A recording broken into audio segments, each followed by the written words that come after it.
In Louisiana, of all places, there's a law that makes it illegal to wrestle a bear aboard an airplane.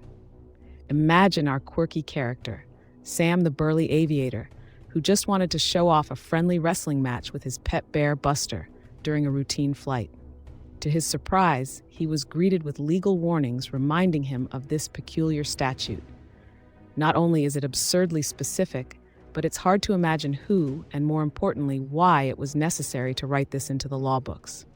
Ironically, Buster's just a teddy bear, but rules are rules in the skies of Louisiana. As we wrap up, we ask, which one shocked you the most to get everyone talking about this strange legal oddity? Stay tuned for more whimsical insights.